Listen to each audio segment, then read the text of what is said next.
ನಮ್ಮ ಯತ್ನಾಳ್ ಅವರು ನನ್ನ ಜೊತೆಲಿ MLC ಕೂಡ ಆಗಿದ್ರು. ಅವರು ಲೋಕಲ್ ಬಾಡೀಸಿಂದ ಇಂಡಿಪೆಂಡೆಂಟ್ ಆಗಿ ಗೆದ್ದಿದ್ರು. ನಾನು ಮೈಸೂರು ಚಾಮರಾಜನಗರ ಮಾಡ್ತಿದ್ದೆ, ಅವರು ವಿಜಯಪುರದಿಂದ ಬಂದಂತ.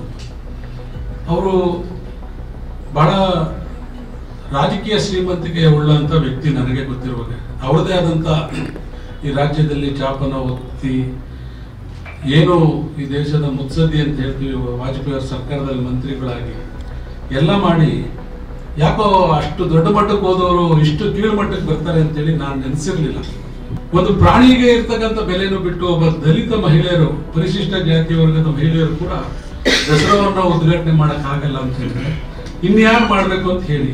ನಿಮ್ಗೆ ಸರ್ಕಾರ ಇತ್ತಲ್ಲ, BJP ಸರ್ಕಾರ ಇತ್ತಲ್ಲ, ನೀವು BJP ನಾಯಕರಾಗಿದ್ರಲ್ಲ, ಹೋಗಿ ಯಾರು ಬೇಕು ನಿಮ್ಮ ಯಾರು ಕರ್ಕೊಂಡು, ನಮ್ಮ ದಲಿತರು ಬೇಡಪ್ಪ ಆಯ್ತು ಅವಮಾನ ಮಾಡ್ಬೇಕು ನೀವು ಮಾಡಿ, ನಿಮ್ಮ ವರ್ಗದವರೇ ನೀವು ಯಾರನ್ನ ಕರ್ಕೊಂಡು ಹೋಗಿ ಒಬ್ಬ ಮಹಿಳೆಗೆ ನೀವು ದಸರಾವನ್ನ ಉದ್ಘಾಟನೆ ಮಾಡಿಸಿದ್ರಿ. ಇದು ನನ್ನ ಪ್ರಶ್ನೆ. ಆಯ್ತು, ನಮ್ಮ ಮಹಿಳೆಯರು ಕೀಳು, ನಮ್ಮ ಮಹಿಳೆಯರು ಅಸ್ಪೃಶ್ಯರು, ನಮಗೆ ಇದೆಲ್ಲ ಗೊತ್ತಿದೆ. ಅಂಬೇಡ್ಕರ್ ಉಳಿದು ಹೋಗಿದ್ರೆ ಗಂಡಸರಾಗಿ ನಮ್ಮ ಪರಿಸ್ಥಿತಿ ಏನು ಅಂತ ನಮ್ಗೆ ಗೊತ್ತಿದೆ. ಇನ್ನು ಮಹಿಳೆಯರ ಪರಿಸ್ಥಿತಿ ಏನಂತ ಗೊತ್ತಿಲ್ವಾ? ನಾನು ಇವತ್ತು ಮೊನ್ನೆ ಕೊಪ್ಪಳಕ್ಕೆ ಹೋಗಿದ್ದೆ, ದೇವದಾಸಿಯರು ನೋಡಿ ನನಗೆ ಕಣ್ಣಲ್ಲಿ ನೀರು ಬಂತು. ಬ್ರಾಹ್ಮಣರು ಈ ದೇಶದವರು ಅಲ್ವೇ ಅಲ್ಲ, ಅವರು ಬೇರೆ ಹಿಂದೆ ವಲಸಿಗರವರು ಎಲ್ಲ. ನೀವೇ ಹೇಳ್ತೀರಿ ನಾವು ಹಿಂದೂ ಧರ್ಮ ಅಲ್ವೇ ಇಲ್ಲ ಅಂತ ಹೇಳ್ತೀರಿ, ನಮ್ದೇ ಬೇರೆ ಧರ್ಮ ಅಂತೀರಿ. ಸೊ ನೀವು ಏನ್ ಸ್ಟೇಟ್ಮೆಂಟ್ ಹೇಳ್ಬೇಕು? ದಲಿತರು ಹಿಂದೂಗಳಾಗಿರೋದ್ರಿಂದ ನೀವು ಆ ಮಾತನ್ನ ಹೇಳಿರೋದು. ದಲಿತರಿಗೂ ಕೂಡ ಹಿಂದೂ ಧರ್ಮದಲ್ಲಿದ್ದರೂ ಕೂಡ ನಿಮಗೂ ಕೂಡ ಅವಕಾಶ ಇಲ್ಲ. ಸನಾತನ ಧರ್ಮದಲ್ಲಿ ಯಾರ್ಯಾರಿದ್ರು? ಸನಾತನ ಧರ್ಮ ನನಗೆ ಗೊತ್ತಿರೋ ಶಂಕರಾಚಾರ್ಯರಿಂದ ಆಚೆಗೆ ಬಂದಿರತಕ್ಕಂಥ. ಸೊ ನಾನು ತಿಳ್ಕೊಳ್ಳೋದು, ಅಥವಾ ಅದಕ್ಕಿಂತ ಮುಂಚೆ ಏನೇನಿದೆಯೋ ನನಗೆ ಗೊತ್ತಿಲ್ಲ.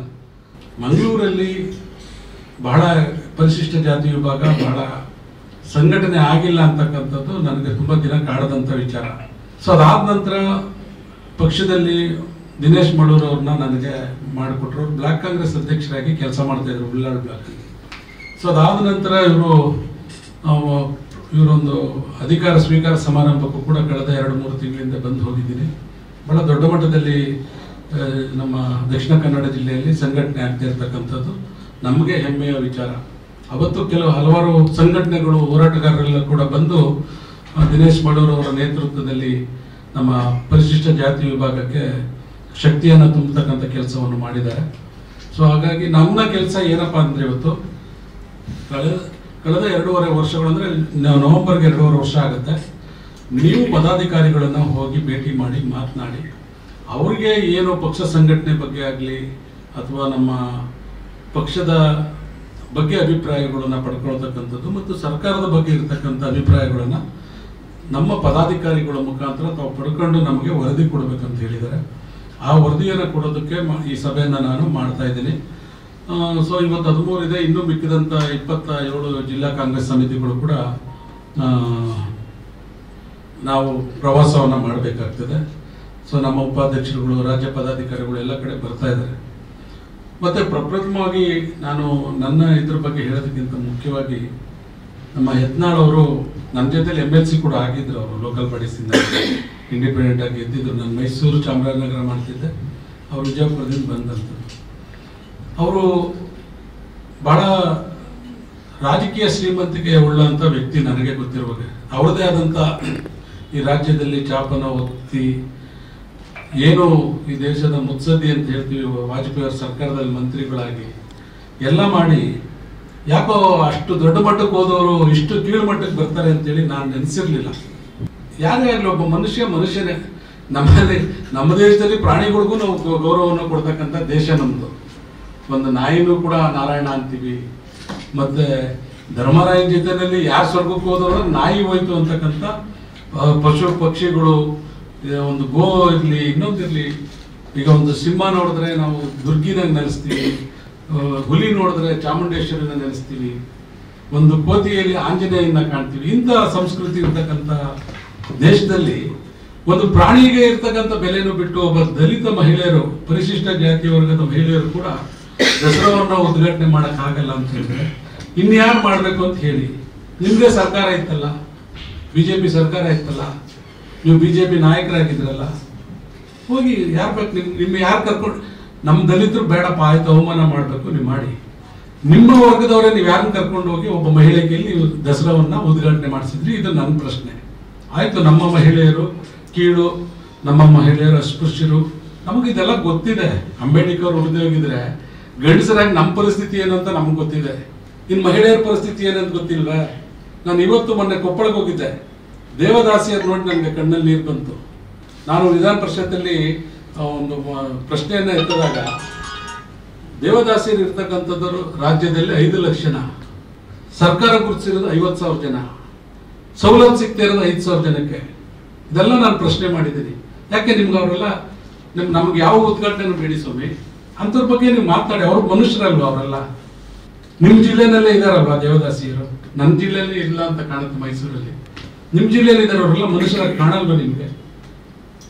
ಏನ್ ದೊಡ್ಡ ದೊಡ್ಡ ಭಾಷಣಗಳು, ಏನು ನಿಮ್ಮ ಇದ್ದಂತ ಪಕ್ಷದನ್ನೇ ಟೀಕೆ ಮಾಡ್ತಕ್ಕಂಥ ನೀವು ಮಹಿಳೆಯರ ಬಗ್ಗೆ ಮಾತಾಡದೆ ಇರ್ತೀರಾ? ಇಂಥವ್ರು ರಾಜ್ಯಕ್ಕೆ ಅವಶ್ಯಕತೆ ಇದೆಯಾ? ರಾಜಕೀಯಕ್ಕೆ, ನಾನು ರಾಜಕೀಯ ಅವ್ರನ್ನ ಹೇಳ್ತಾ ಇಲ್ಲ.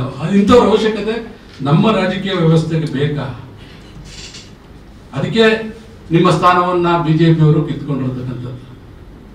ಇಷ್ಟೆಲ್ಲ ಆದ್ರೂ ಕೂಡ ಇನ್ನೂ ಬಿಜೆಪಿಗೆ ವಾಪಸ್ ಹೋಗೋದಕ್ಕೆ ಏನೇನೋ ಸರ್ಕಸ್ ಮಾಡ್ತಾ ಇದ್ದೀರಿ. ಇದೆಲ್ಲ ನಮಗೆಲ್ಲ ಅರ್ಥ ಆಗ್ತದೆ. ಸೊ ದಯಮಾಡಿ ಕ್ಷಮೆಯನ್ನ ಕೇಳಿ. ಯಾವುದೇ ಒಬ್ಬ ಪರಿಶಿಷ್ಟ ಜಾತಿಯ ಮಹಿಳೆಯರ ಬಗ್ಗೆ ಅಗೌರವ ಮಾಡೋದನ್ನ ಯಾರು ಕೂಡ ಸಹಿಸೋದಿಲ್ಲ. ಸೊ ಹಾಗಾಗಿ ನಾನು ಕೂಡ ಎಲ್ಲ ಕಡೆ ಈ ವಿಚಾರಗಳನ್ನ ಚರ್ಚೆ ಮಾಡ್ತಾ ಇದ್ದೀನಿ. ಬಹಳಷ್ಟು ಜನ, ಅದರಲ್ಲೂ ವಿಶೇಷವಾಗಿ ನಮ್ಮ ದಕ್ಷಿಣ ಕನ್ನಡದಲ್ಲಿ ಇದರ ಬಗ್ಗೆ ಬಹಳ ದೊಡ್ಡ ಹೋರಾಟನೇ ನಮ್ಮ ಜಿಲ್ಲಾಧ್ಯಕ್ಷರು ದಿನೇಶ್ ಮಲ್ಲೂರವರೆಲ್ಲ ಮಾಡ್ತಾ ಇದ್ದಾರೆ. ನಾನು ಹೇಳ್ತಾ ಇದ್ದೀನಿ, ನೀವೇನಾದ್ರೂ ಕ್ಷಮೆಯನ್ನ ಕೇಳಿ ನೀವು ಮಾತಾಡೋದನ್ನ ವಾಪಸ್ ತಗೊಳ್ಳಿಲ್ಲ ಅಂತಂದ್ರೆ ಪರಿಶಿಷ್ಟ ಜಾತಿ ವಿಭಾಗ ನಿಮ್ಮನ್ನ ಎಲ್ಲ ಕಡೆ ವಿರೋಧ ಮಾಡತಕ್ಕಂಥದ್ದು, ಹೇಗೆ ನಿಮ್ಮನ್ನ ಕಟ್ಟಾಕ್ಬೇಕು ಅನ್ನೋದು ನಮ್ಮ ಪರಿಶಿಷ್ಟ ಜಾತಿ ವಿಭಾಗಕ್ಕೆ ರಾಜ್ಯದಲ್ಲಿ ಗೊತ್ತಿದೆ. ಇದನ್ನ ನಾನು ಮಂಗಳೂರಿನಿಂದ ಅವ್ರಿಗೊಂದು ಎಚ್ಚರಿಕೆ ಸಂದೇಶವನ್ನು ಕೊಡೋದಕ್ಕೆ ಇಷ್ಟಪಡ್ತೀನಿ ಸರ್. ಕೂಡ ಕಳೆದ ಬಾರಿ ಬಂದಂತ ಸಂದರ್ಭದಲ್ಲಿ ಹೇಳಿದ್ದೀನಿ, ಎಲ್ಲಿ ಸೋತಿರ್ತಕ್ಕಂಥ ಕ್ಷೇತ್ರಗಳಿದೆ, ಯಾವುದೇ ಜಿಲ್ಲೆಗಳಲ್ಲಾಗಲಿ ಯಾವುದೇ ತಾಲೂಕುಗಳಲ್ಲಿ, ಅಲ್ಲಿ ಹೆಚ್ಚಿನ ಒತ್ತನ್ನು ಕೊಟ್ಟು ನಾವು ಕಾಂಗ್ರೆಸ್ ಅಲ್ಲಿ 36 ಸೀಟ್ಗೆ 21 ಸೀಟು ಪರಿಶಿಷ್ಟ ಜಾತಿಯಲ್ಲಿ ಗೆದ್ದಿರ್ತಕ್ಕಂಥದ್ದು. ಇದು ಇತಿಹಾಸದಲ್ಲಿ ಕೂಡ ದೊಡ್ಡ ಸಂಖ್ಯೆ ಅಂತೇಳಿ ನಾನಾದರೂ ಕೂಡ ಭಾವಿಸ್ಕೊಂಡಿದ್ದೀನಿ, ಕಾಂಗ್ರೆಸ್ ಗೆದ್ದಿರ್ತಕ್ಕಂಥದ್ದು. ಸೊ ಹಾಗಾಗಿ ಮತ್ತೆ ಈಗಲೂ ಕೂಡ ನಮ್ಮ ಪರಿಶಿಷ್ಟ ಜಾತಿಯಲ್ಲಿ ಕೆಲಸ ಮಾಡಿದಂಥ ಜಕ್ಕಪ್ಪ ಅವರನ್ನ MLC ಮಾಡಿಕೊಟ್ಟಿದೆ ಪಕ್ಷ. ಮತ್ತೆ ನಿನ್ನೆ ಎಲ್ಲ ಒಬ್ರು ವಿಜಯಲಕ್ಷ್ಮಿ ಅಂತೇಳಿ ಮಂಡ್ಯದವರು ಅವ್ರನ್ನ ಸಣ್ಣ ಕೈಗಾರಿಕೆಗೆ ಉಪಾಧ್ಯಕ್ಷರಾಗಿ ಮಾಡಿದ್ದಾರೆ. ಅಶೋಕ್ ಶಾಲಪ್ಪ ಅಂತೇಳಿ ನಮ್ಮ ಜೊತೆನಲ್ಲೇ ಉಪಾಧ್ಯಕ್ಷರಾಗಿದ್ದರು. ಅವ್ರನ್ನು ಕೂಡ ಪೌರ ಕಾರ್ಮಿಕರ ಇದಕ್ಕೆ ನಿಗಮಕ್ಕೆ, ಒಬ್ಬರು ಆಯೋಗಕ್ಕೆ ರಘು ಅಂತೇಳಿ ಇವ್ರನ್ನ ಮಾಡಿಕೊಟ್ಟಿದ್ದಾರೆ. ಮತ್ತೆ ಇವರು ಸರ್ ನಿಮ್ಮ ಗುಲ್ಬರ್ಗದಲ್ಲಿ ಬಾಬು ಹೊನ್ನ ನಾಯ್ಕ್ ಅಂತೇಳಿ ಅವರು ಕೂಡ ನಮ್ಮ SC ಡಿಪಾರ್ಟ್ಮೆಂಟ್ ಇರೋರು.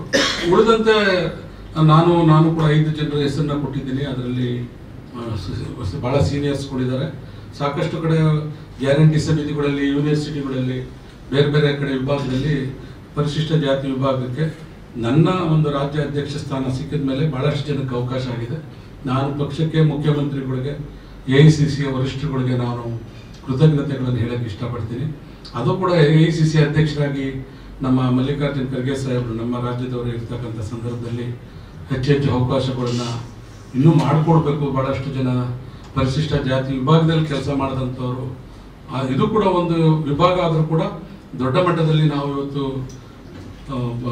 ವಕ್ತಾರಗಳನ್ನಾಗಲಿ, ಸೋಷಿಯಲ್ ಮೀಡಿಯಾ ಆಗಲಿ, ಪ್ರತಿಯೊಂದು ವಿಭಾಗಗಳನ್ನು ಕೂಡ ನಾವು ಕೂಡ ಮಾಡಿಕೊಟ್ಟಿದ್ದೀವಿ.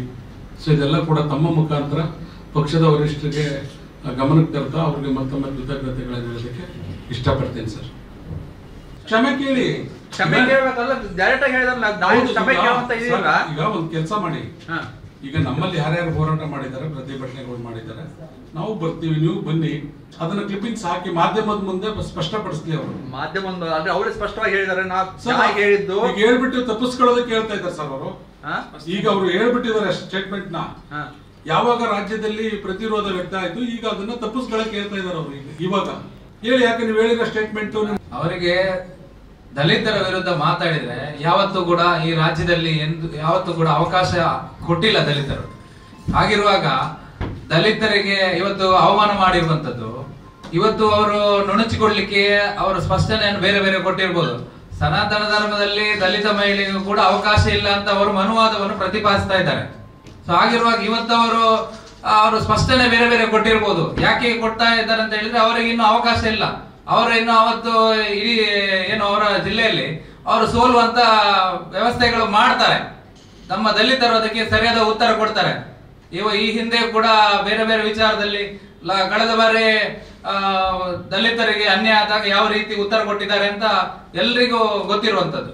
ಹಾಗಿರುವಾಗ ಈ ವಿಚಾರದಲ್ಲಿ ಅವರಿಗೆ ಇನ್ನು ಮುಂದೆ ಶಾಸಕನಾಗ್ಲಿಕ್ಕೂ ಅವಕಾಶ ಇಲ್ಲ ಅನ್ನುವಂಥದ್ದು ಅವರಿಗೆ ಅರ್ಥ ಆಗಿದೆ.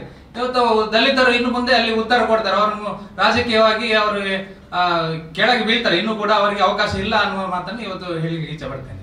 ಮುಂದಿನ ದಿನಗಳಲ್ಲಿ ಆಗ್ತದೆ, ಕ್ಯಾಬಿನೆಟ್ಗೆ ಹೋಗಿ ಅದು ಮುಂದಿನ ದಿನಗಳಲ್ಲಿ ಅದು ಜಾರಿ ಆಗ್ತದೆ. ಅದು ಕ್ಯಾಬಿನೆಟ್ ಅಲ್ಲಿ ಈಗ DC ಆಫೀಸಿಗೆ ಬಂದಿದೆ ಅದರ ಕಡತಗಳು.